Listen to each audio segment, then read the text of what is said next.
Give me that chip. Wait, you want this? Well, as soon as we reach 100,000 subscribers, we're going to do a giveaway of these Halo Infinite Cortana chips, myself and 2 penny props, so make sure you subscribe. We would love to hit that huge landmark. I am ordering you to surrender that AI! No, sir. Ultimate Halo. Hey up lads and lasses, Fletch here from Ultimate Halo, and to be honest, I think the World of Zeta Halo looks incredible. When we look back at all the trailers we've seen, I think it's getting better and better. But one thing has me very curious and slightly concerned, but it's not the biggest issue in the world. So when we are looking at this glorious Zeta Halo landscape, there are multiple things I'm picking up on, but in the distance it looks like there is an area that we can go visit. Look at this over here, just above us, just behind the Banished Fortress. It looks like there's a really dense forest, and hopefully, touch wood, this is a place we can go. Imagine how awesome it would be to be in a dense forest, almost calling back to missions such as 343 Guilty Spark from Halo 1, or maybe missions such as Sierra 117, but on steroids in really dense forests, maybe getting hunted down by some Sanghili that are absolutely up your backside trying to assassinate you, let's say.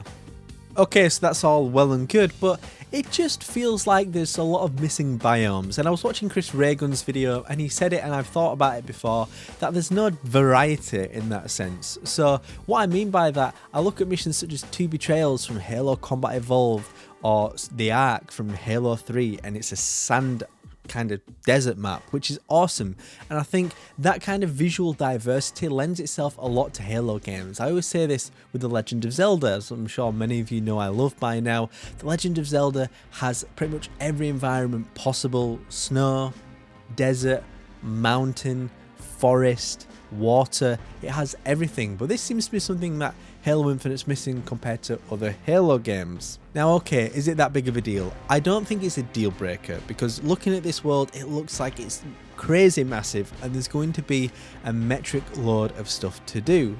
But with that in mind, it does make me want to raise some questions. In terms of my thoughts, I would say personally that I think it would be a great idea for 343 to change things seasonally. And what I mean by that is maybe they can do things at a different time of year. So maybe let's say Grand Theft Auto 5, for example.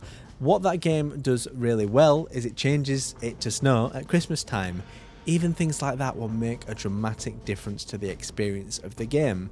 Or maybe, for example, Forza Horizon 4, that changes seasons every few months or whatever it is. It changes regularly, and then you're getting a different variety in the gameplay you're getting. But one thing I'm extremely happy about is how the Foreigner stuff is looking so far. Of course, we've got all these Foreigner structures in the background which we don't know what are about yet, but inside of the Foreigner structure we saw in the Halo Infinite trailer the other week with Cortana, that does look pretty awesome. So I think there's lots we haven't seen yet, and I think 343 are holding out on, but they have been quite clear that they are going for very much of a Pacific Northwest look in America, such as Halo 1. That's kind of what they based it around, and they really want to hone in on that, and I think that's the right call. But I'd just like to see a little bit more diversity, because at the end of the day the Pacific Northwest also has a lot of snow in its environments. Look at Mount Rainier, for example. It's beautiful. Anyway, just a bit of food for thought, but let me know in the comment section down below, is there anything that you think the World of Zeta Halo is missing, and is there anything that you love about it so far? Once again, my name is Jack Fletcher. Please consider subscribing. We're so close to 100k, I can taste it.